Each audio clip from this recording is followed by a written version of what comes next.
Radhe Radhe everyone. आज की video में मैं आपको दशहरा पूजन की सरल और संपूर्ण विधि बताऊंगी। आश्विन मास के शुक्ल पक्ष में आने वाली 10वीं तिथि को दशहरा मनाया जाता है। दशहरे की पूजा सुबह के समय की जाती है। तो दशहरे के दिन सुबह सुबह स्नान आदि करने के बाद घर में जिस जगह पर भी हम पूजन करेंगे पहले उस जगह को साफ कर लेंगे। उसके बाद आप गैरू से या तो आटे से यहाँ पर हम एक चित्र बनाएंगे। कुछ लोग इसे रामचंद्र जी का चित्र मानते हैं और कुछ लोग इसको रावण का चित्र मानते हैं। देखिए, रावण बहुत बुरा इंसान था लेकिन साथ में बहुत ज्ञानी भी था। तो उसके ज्ञान के कारण दशहरे के दिन सुबह रावण का पूजन किया जाता है और शाम के समय उसकी बुराइयों के कारण रावण को जला दिया जाता है। क्योंकि रावण बहुत बड़ा पंडित था और बहुत ज्ञानी था, इसलिए सुबह के समय उनका पूजन किया जाता है। कुछ लोग इसे रामचंद्र जी का पूजन मानते हैं, तो आप अपनी परंपरा के अनुसार इन्हें मान सकते हैं। तो इस तरह से देखिए, हमें एक चित्र बना लेना है। इसके अंदर हम स्वास्तिक बना देंगे। अब हमें गाय के गोबर से थेपड़ी बनानी है। तो गाय का गोबर हमें लेना है। इससे हम छोटी छोटी 10 थेपड़ी बनाएंगे।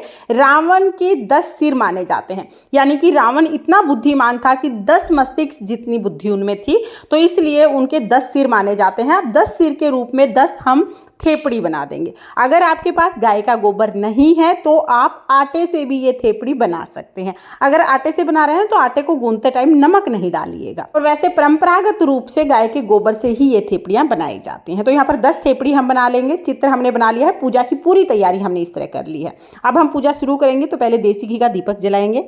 जो नवरात्रि के जवारे हैं वो इस पूजा में बहुत काम आते हैं। तो नवरात्रि के जो जवारे हैं उन्हीं से जल के छींटे लगाकर हम सभी को भाव रूप में स्नान करा देंगे।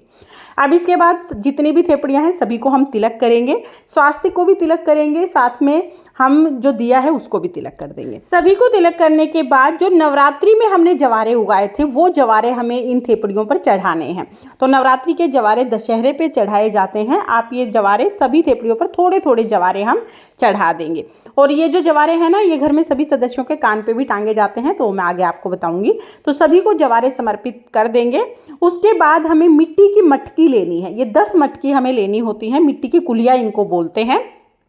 आपको ये मटकियाँ ना मिले तो छोटे दिए भी आप ले सकते हैं मिट्टी के। अब ये जो कुलिया ली है इन पर सभी पर हम मोली बांध देंगे। तो सभी के कंठ पर हमें मोली बांध देनी है। सभी को हम तिलक कर देंगे। रोली से, चंदन से आप तिलक कर दीजिएगा। इसके बाद ये जो कुलिया है इनमें हम खील भर देंगे। जो मीठी फीकी खील आती है ना वो इसमें भरी जाती है और साथ में हम एक पताशा इसके ऊपर रख देंगे। इस तरह से हमें सारी की सारी यानी 10 कुलिया इस तरह से तैयार करनी है। अब ये जो 10 कुलिया हैं ये 10 थेपड़ियों के पास हम रख देंगे। तो भोग के रूप में हम यहाँ पर खील पताशा मिट्टी की कुलिया में समर्पित कर देंगे। तो सभी के पास हम ये कुलिया रख देंगे। इसके बाद फिर हम जल समर्पित करेंगे और फिर हम घर में जितने भी सदस्य हैं सबके कान पर ये जवारे टाँकेंगे। घर की लड़कियां सभी के सदस्यों के कान पर ये जवारे टाँक देती हैं। बदले में उनको नेग मिलता है, यानी जिसके भी कान पे जवारे टाँकेंगे ना घर में, वो लोग फिर नेग देंगे यानी पैसे देंगे। तो लड़कियों को ये दिया जाता है। इसके बाद हम दक्षिणा समर्पित कर देंगे। दक्षिणा भी घर की लड़कियों को ही दी जाएगी। अब फिर हम धूप दीप जलाकर आरती करेंगे। तो यहाँ पर देखिए, दिया जो हमने लिया है इसको 5 बार हम क्लॉकवाइज घुमाकर आरती उतारेंगे। इसे आरती का ही स्वरूप माना जाता है। तो इस तरह से हम बहुत ही प्रेम पूर्वक आरती कर लेंगे।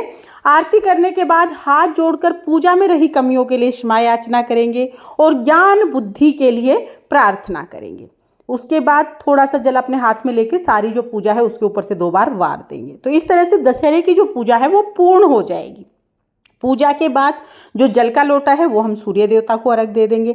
और जो भी कुल्हियाँ हमने भरी हैं, जो छोटी छोटी मटकियाँ हमने भर के रखी है ना, ये हम आस पड़ोस के सभी घरों में बांट देते हैं। घरों में बांट सकते हैं या आप बच्चों को भी ये बांट सकते हैं। तो इस तरह से हमें ये पूजा करनी है। दशहरे की पूजा सुबह के समय की जाएगी। उसके बाद हमें इस सारे सामान को हटाना कैसे है वो मैं आपको बता देती हूँ।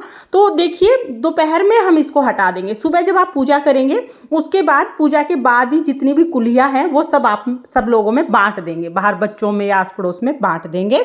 सुबह हमें बस इतना ही करना है। उसके बाद दोपहर में यानी पूजा के 3-4 घंटे बाद जितनी भी हमने यहाँ पर थेपड़ियाँ बनाई हैं ये सारी थेपड़ी हम धूप में सुखाने के लिए रख देंगे। इन थेपड़ियों को आप एकादशी के दिन जला सकते हैं या इन थेपड़ियों को आप किसी भी पूजा में यूज कर सकते हैं। इसके साथ ही जो भी हमने आकृति बनाई है रावण की या राम की, जो भी आकृति हमने बनाई है उसको कपड़े से हम साफ कर देंगे। झाड़ू से साफ नहीं करना है, आटे से भी अगर आप बना रहे हैं तो भी कपड़े से ही साफ करना है। तो इस तरह से हम दशहरे का पूजन करते हैं और बाद में सारे सामान का क्या करना है, कैसे हटाना है, वो भी मैंने वीडियो में बता दिया है। आई होप आपके सारे डाउट्स क्लियर हो गए होंगे, लेकिन फिर भी अगर कोई डाउट है तो आप कमेंट करके पूछ सकते हैं, मैं रिप्लाई करने की पूरी कोशिश करूंगी। फ्रेंड्स, अगर ये वीडियो आपको पसंद आई हो, वीडियो आपके लिए थोड़ी बहुत भी यूजफुल हो, तो प्लीज वीडियो को लाइक कर देना और हम महिलाएं घर में तीज त्योहार कैसे करते हैं ये देखने के लिए मेरे चैनल को सब्सक्राइब कर लेना। फिर मिलते हैं किसी और वीडियो में, तब तक के लिए जय श्री राम, राधे राधे।